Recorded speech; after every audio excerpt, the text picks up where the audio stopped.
Hello there, everyone.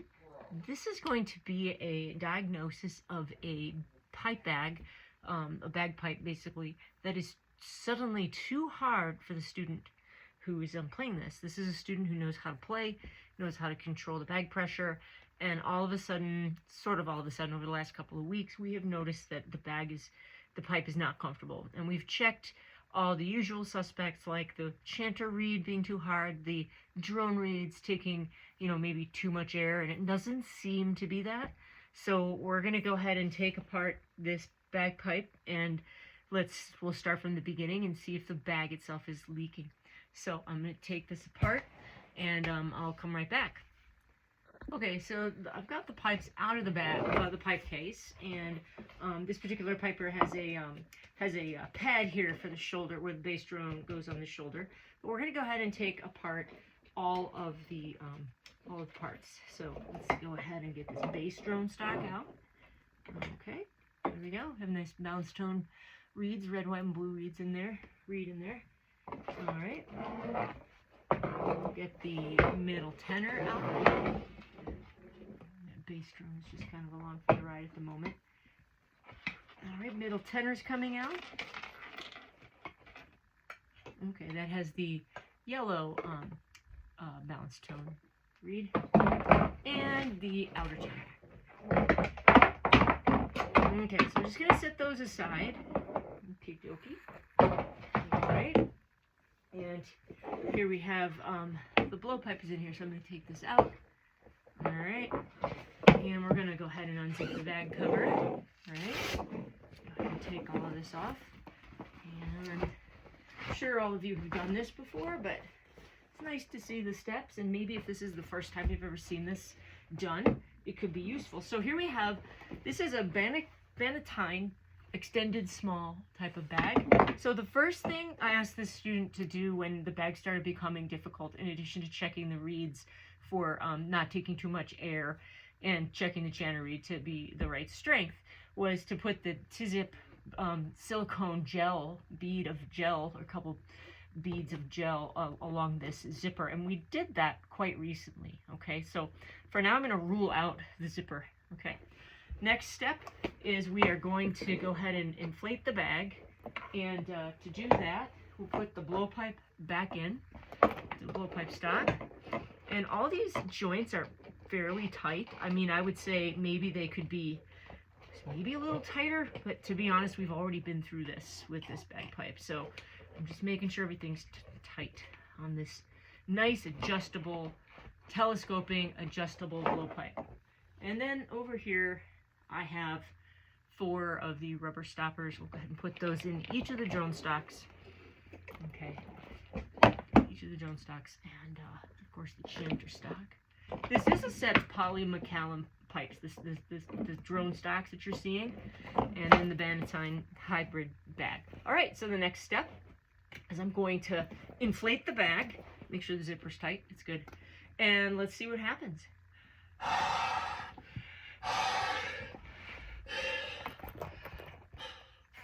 Okay, so this bag is very tight, and I'm feeling how tight. Let's see if I can get any more air in it before I decide what's going on here. Okay, just got a last puff of air in there. I'm listening in the blowpipe to hear if maybe anything's coming out. It's pretty tight. Like, you almost want it to be like a drum, a skin drum type tightness. And honestly, that's pretty good. It's pretty good. I'm not. And so we can wait. You want to wait about a minute. For sure 30 seconds. It should hold this. And so we're just gonna wait. I think we're about 15 seconds into it, roughly. Now, right off the bat, I'm noticing it's a little bit easier to squish with my hand. Not a lot, but a little. See that? Okay. It's not as tight as it was. Here we are about 30 seconds in. So right now, what I'm gonna do is just give a little puff back in here and just get an idea of how much of a breath I can squeeze into here with my puff. It was not very much, so that's pretty good. All right, so I just added some breath, right, to it, but honestly, this is not bad at all, right? So I'm almost wondering if perhaps this particular student's reed setup is not quite ideal. So I think I'm going to regroup here. We've been at this for a minute now. Yes, I added that little puff of air. That bit I added was probably, oh boy, it was tiny. I don't know what it would be in volume, but it was tiny. So you can kind of, right? Now, one of the things I will do, let me just, I could barely put any air in there. I am going to do this. I'm going to spray some water. Okay, this is a odd looking little water bottle. And I'm just going to go ahead and spray it on these drone stocks, right? Where the drones fit into the grommets that are on this bag. Now, you don't want to do this too often because you don't want to get the bag wet. And what I'm doing is I'm looking for any bubbles that might be coming out here. I'm not hearing anything, okay? Which kind of makes sense because I'm really not detecting much loss of air in this thing, right? I'm gonna go ahead and do all the other stocks that way with the spray bottle and listen for leakages and look for bubbles. We'll be right back. Okay, so I just checked all of the other stocks where the grommet part, this is a grommet style bag, where the drone stock goes into them. I did not hear or see any bubbling at all whatsoever. I did the chanter as well. I sprayed water up into this, you know, little area, this little collar area, and I couldn't feel anything. So this is good news. I don't want the bag to be leaking. There you could hear I hardly got any air in there. So I think the bag is not the culprit. So I'm going to pause the video and we're going to get to checking out the rest of the potential culprits. So I took the rubber stoppers out of this pipe bag and I'm going to let it set aside. And I have the drones here, and you already saw me take these out earlier, right? And here we have the reeds in these drones. Here's the base drone and the middle tenor and then the outer tenor over here. And one of the things that I like to do right out of the gate with drones is let's just see how well these reeds are seated in here. How firmly in place are they in there? Do they just want to fall out?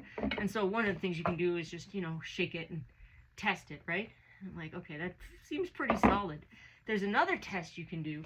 Now, with these bounce tones, sometimes this part, you can move it. Let me show you. This part can be moved off. It can be removed completely. See that?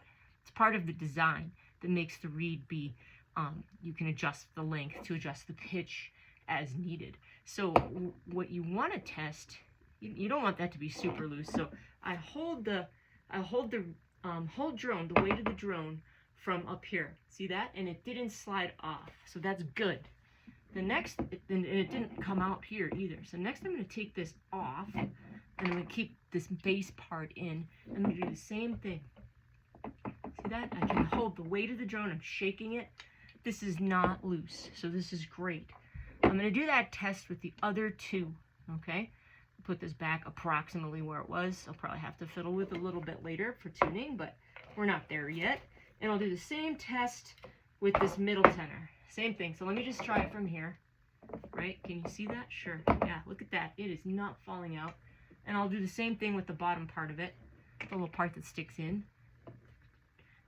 the bottom end of the drone. Nothing. It's not moving. So this is good. So the two tenors have passed that test with flying colors. The last one to be done is the bass, right? And this one, different colors, same idea. This one's a little harder to do, right? Because the bass is so tall, right? So I'm going to do it from back here, and I'm holding it. Can you see that? You can see that. I'm holding it, and wow, look at that. It's holding the weight. So that's excellent. I was holding it from the top part. So now I'm going to purposely take it off, and this particular one is red down here, right? And I'm going to do the same thing. All right, I'm just going to hold it. Look at that. It's carrying the weight of the drum. So this set has passed that test. The next test is going to be checking all of the joints where all the drone attaches into the pipe, the bag, the stocks, and all the other joints. So we'll come right back and do that. Okay, what I've done is I removed the bottom part of each drone, from the top part. And so for the base, there it is. Remember, this one has a nice shoulder pad on it.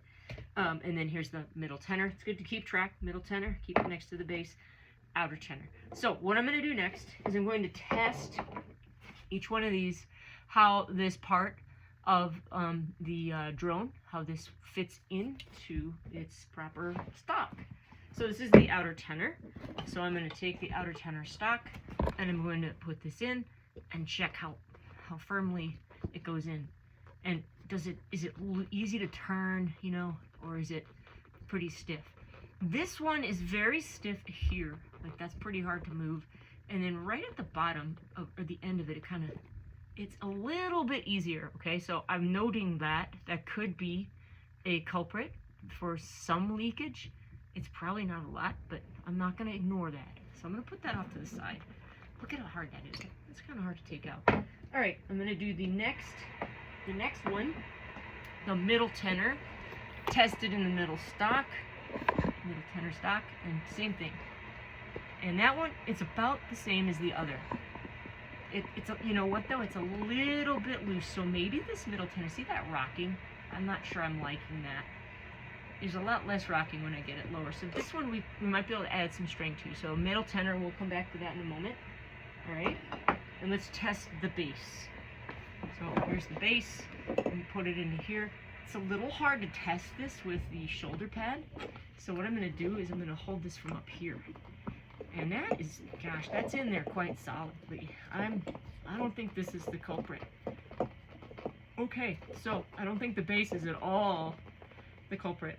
So the next thing to do is to get some black wax string or a different color if you want to use the yellow. Some people, so you see how, this is the middle tenor, you see how it's got black string over some old kind of, not old, but darker colored, previously yellow string.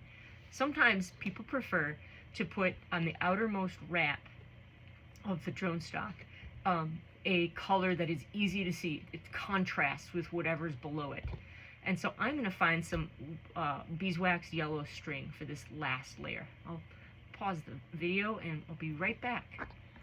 I have the beeswaxed, pre-waxed yellow string here, and here's the end of it. And this is quite waxy. It's not hyper sticky, but it's good. It's well waxed. And so I'm just going to go ahead. This is the middle tenor stock, and you may recall that, this is the outer tenor stock, and you may recall that I thought it was a little bit questionable. It could be a little tighter in its stock here, this fitting here. So I'm just going to put a couple wraps on it, right? And I'm going to wrap it once, maybe twice. And I want you to see how I wrapped this. I don't know if you can see that or not, but you see how I kind of, it's the newest yellow string there. I kind of did a wrap up top, one down here in the middle, one down here, and I kind of crossed over that first wrap, which kind of crisscrossed with it. And it's on purpose to keep it nice and interlocking, I guess. I think of the finger trap toy, if you've ever, I think they call it a Chinese finger trap, but anyway, you put your fingers in both ends. It's a woven kind of material and fiber of some kind, and then you can't pull your fingers out. It's sort of like that. Things are stronger in this way. At least that's how it's been for me. Now, we've just wrapped that string on, and I just wrapped it on with my hands, right? But what you want to do is you want to get that pushed in before you actually put it in the drone, right? In the drone stock. And so what I do is I take this and I put it on the edge of a surface. Now, this is a drum pad stand, right? But it's nice and flat, okay? And I'm going to take this and I'm going to roll it. I'm just rolling it along the edge of this, okay? And what's happening is it's smashing that in, okay? If this surface isn't strong enough, I can do it on a table, like a wooden table. And the idea is you're getting that pre-smashed. All right, so this is the outer tenor stock and the outer tenor drum, excuse me. And I'm going to put this in, and I'm going to try and put it in, kind of wiggle it in, and then I'll take it out again. It really smashes that string, and you've probably all done this before. It likes to bring it down to the bottom, so I don't like the string accumulating down at the bottom here. So I'm going to try and coax it back up to the top. So I'm going to do one more sort of semi-wrap, and just try it one more time. And I am liking how hard this is to put in. I think it's just right. You see that? It's definitely tighter than it was.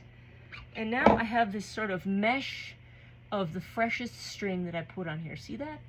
I'm going to cut this off right here with some scissors, and we'll try the next one. Okay, this is the middle tenor, the bottom half of the middle tenor for this particular pipe. And this was the one that I believe was kind of easy to rock. See that? Right? But then when I got it further in, it was a little bit less so. I am not liking that tightness. I think that's a place where air could be leaking. So I'm going to put some string on there, and I will start like this. I usually start with a sort of almost perpendicular to the winding direction, or a little bit askew like this, and then I turn it and I start going like that. And remember how I cross it over? I did that in the last one. I'm going to do the same thing here. I'm trying to make it be web-like and really catch on the other string. Alright, and I'm going to put a bunch down up here because this is where it was wiggling, right? Tipping. So this looks like quite a bit. What I'm going to do now is I am going to bring the camera over to another angle so that you can see me do that same rolling process that I did on the drum pad, but on the edge of a table. So here I am, and I have this table over here, right? And I've got an edge right here, okay?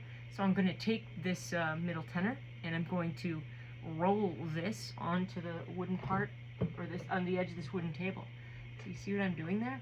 I'm rolling it, pushing fairly hard, and I'm trying to smash in all of that string that I just wound on there. And so what you'll see is that I think it looks more smashed in. I don't know if you can tell or not, but it's definitely smoother than it was. I'm going to do a little more rolling. I can kind of feel, it feels bumpy right there. And with all this being waxed string on here, it should feel fairly smooth, especially after I put it in the drone stock, but even right now. So I'm going to do it again.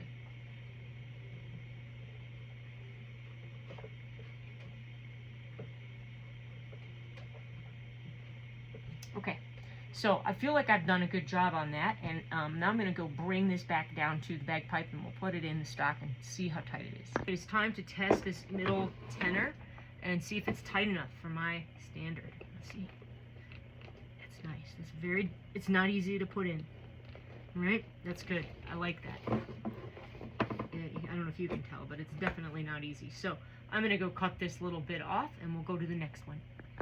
So I have tested the fittings from the bottom of the drone into the stocks for the two tenors on this instrument, and I'm very happy with how tight they are. So I'm going to recheck the bass. You may recall earlier in the video, I thought the bass was quite good.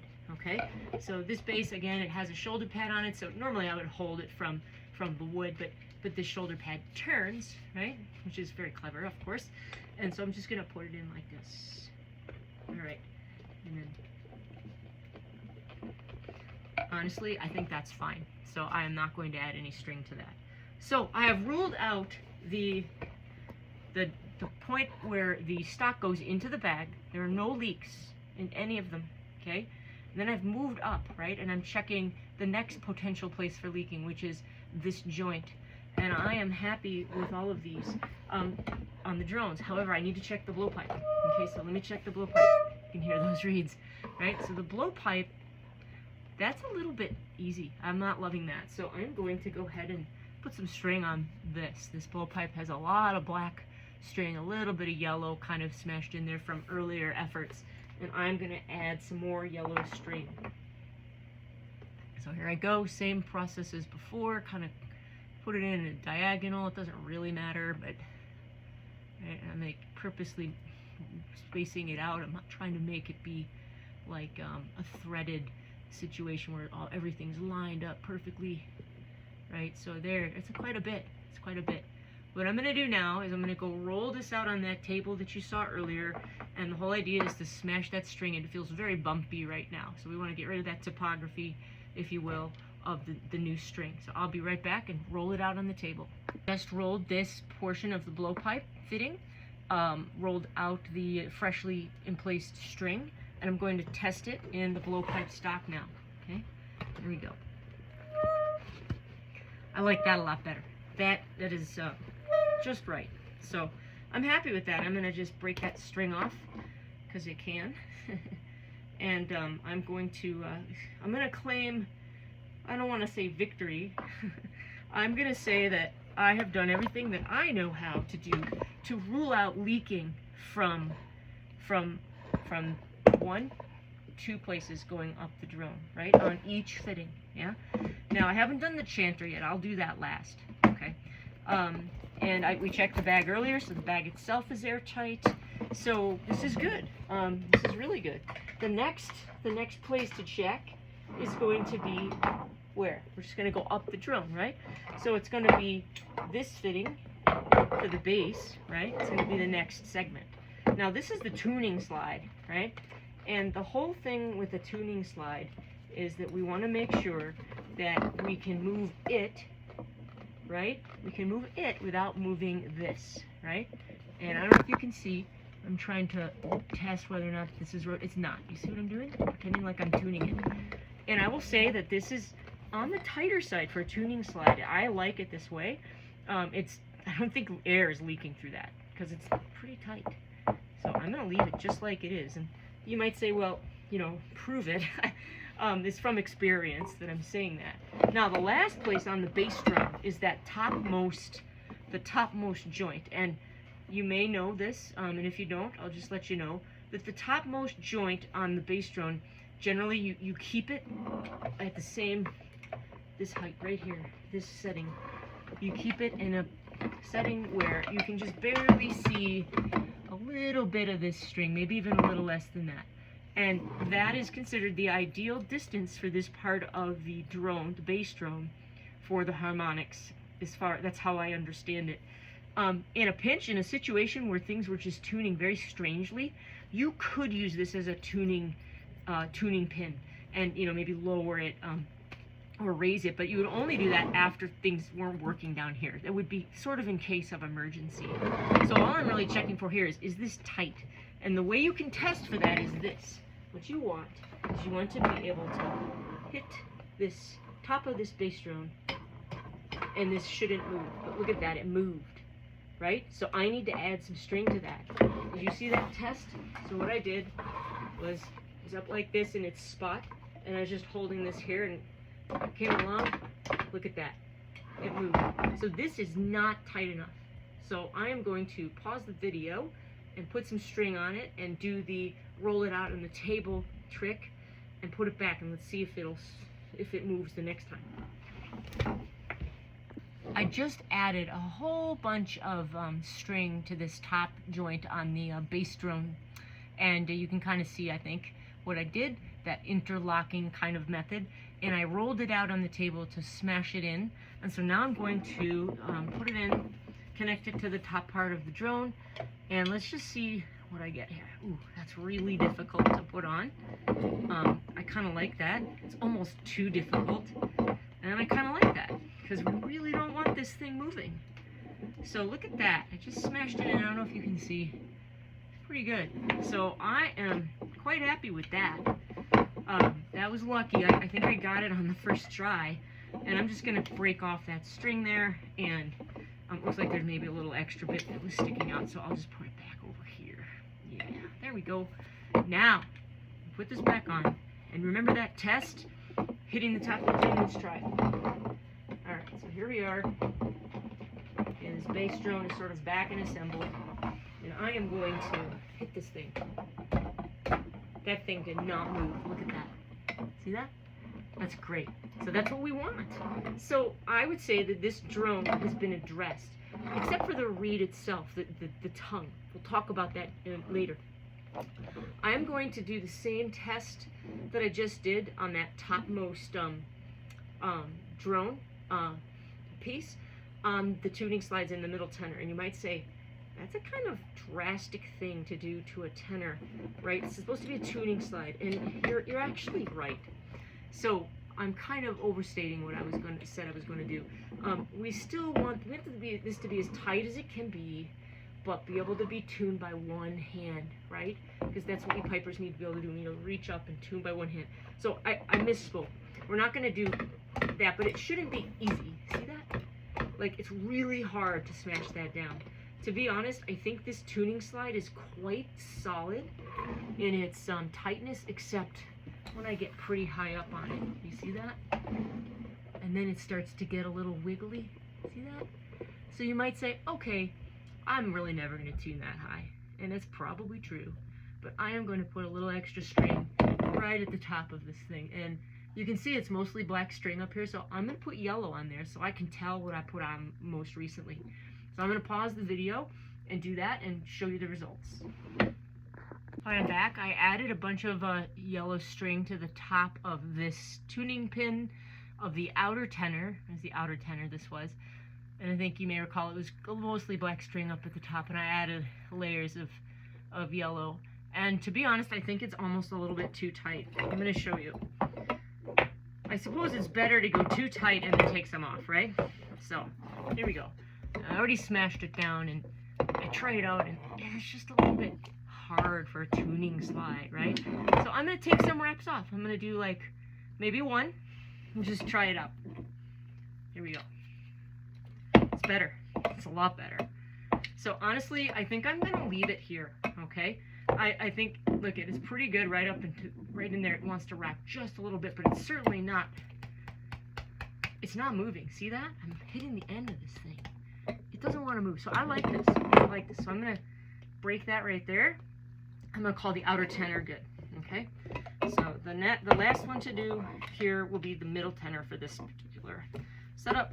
And I'm going to go ahead. Here he is, right? Now let me put this back the other way. Outer tenor goes back in here. We like the tightness of that. Here's the middle tenor. I'm going to take it out. And I'm going to see if I like this tuning slide tightness. Okay, here we go. Put it in. It's really quite nice. It's got a little bit of, see that? A little bit of wiggle up there.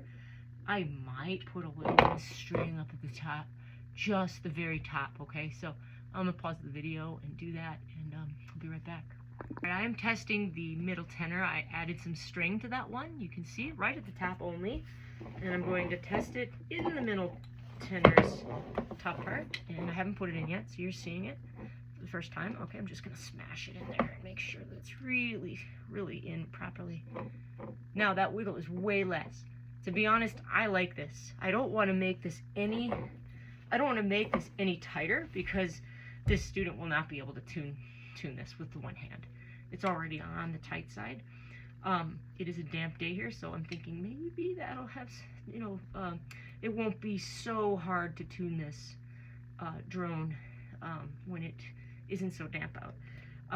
So I'm going to leave it like this for now. Yeah, there we go. I like that one. Okay, so what I basically demonstrated so far is we have been working our way up from the bag itself, up the drones, right? All the fittings we can possibly address.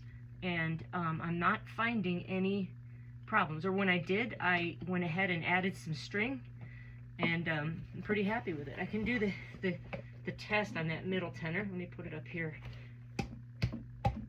Yeah, that's not going anywhere. That's great. So these things are, the way they should be. All right, so we have basically eliminated all of the areas that this bagpipe can leak and make it harder, right? Too hard for the player, with the exception of the reeds themselves. So we're dealing with the drone reeds themselves, those tongues, right? And the chanter reed. Aha, but I am forgetting one thing. What about this blowpipe? Remember, there's so many parts on these blowpipes nowadays, right? And they're great. They rotate, they telescope. It's wonderful. So I'm just going to caution everybody, make sure you're checking these connections and make sure they're as tight as possible, right? But not too tight for the piper to be unable to remove them. Now, you might say, well, you didn't test this, but I did. Remember when we did the bag and I inflated the bag and I didn't have any leaking? No, I didn't spray water on here, but the bag didn't lose any air to speak of. And I didn't hear anything coming out from this. Now, if you want, you could definitely you could definitely spray water these joints when the bag is inflated, the way I did earlier with those rubber stoppers, and just double check. So you can do that, and if there's a problem, you can put Teflon tape on these joints. Now right now that one's pretty tight. You can put Teflon tape there, right, as a way to prevent any leaking that might be happening. And you can do it down here as well, at that connection, right? I would say be sparing about it, because a little goes a long way on these. These are already very tight. So that's the only thing I might add. I'm not going to do it on this one because it doesn't seem to need it, okay? So the rest of the adjustments, one more, the chanter going into the stock. Let's check that, okay? I will be right back with this chanter for this bagpipe. Okay, I'm back with the last place to test on this bagpipe other than reeds themselves. This is the chanter that goes with this setup. Here's the chanter stock. No reed in it, just so I don't have to be careful. And I'm going to push it in. And, you know, it is a little loose. You see how it kind of like slides out right at the end? I don't like that. It's probably a little bit uneven. Look at this, how it's wrapped. I wrapped this, but you can see the most of the string is black string. But you can see I put some layers of yellow, and they've almost completely blended in here. So I'm going to use some more yellow, and I'm just going to stay on video here while I do this, right? Same as before. I'm noticing that the top part seemed to be looser than the bottom part, so I'm going to put more string at the top. Right, so I'm just going to hold this with my thumb. Oops, hold it with my thumb better than that. And I'm going to wrap it around. I'm just kind of pulling it as I wrap it and putting it there as an angle. I'm kind of crossing over. Alright, and I'm going to kind of rotate it back. See what I'm doing there? It looks kind of chaotic, and again, I'm trying to make it a bit chaotic, right? I want this string to catch. So I'm going to go ahead and roll this out on the hard edge of the table to smash in all of this string, and let's see what we get. So I just rolled out the this chanter fitting. I'm going to put it into the chanter stock, and that is a lot tighter than it was. This is a plastic chanter, so I am going to hold it from the edge to kind of get it going here. This is definitely tighter than it was. I like this. I think for this student, this is as tight as I would want it to be, okay? I do not think any air is going to be leaking out of that. So that's really what I want. So also, we always mark the back of our chanters, or where the chanter meets the stock, with some tape of some kind, so that when you're doing tuning in the band circle and putting chanters back in and out and all this stuff, you can line it back up to match the person's fingering, preferred angle for the fingering. So I am very happy with this. So what we've done with this instrument is we have done troubleshooting for determining whether or not this bag is leaking in any place that I can control that has to do with a fitting meeting another fitting. You know, we started, and again, with the bag itself, moving up to where the drone stocks fit into the bag, moving up to where the bottom of the drone fits into the top of the stock, on up through the topmost tuning slide of each drone. Same thing with the blowpipe fitting going into its stock, making sure it's firm. That's really good. I like it. Same thing with the chanter. Now, from this point forward, I can confidently inform this student that there is nothing unsound about this bagpipe with its fittings, that the culprit for the pipe feeling hard is due to the reeds and the settings on the reeds. We're not going to go into that in this video, and maybe I'll make a tutorial on that. But for now, have fun. I hope this was useful. Feel free to ask questions, and be sure to subscribe.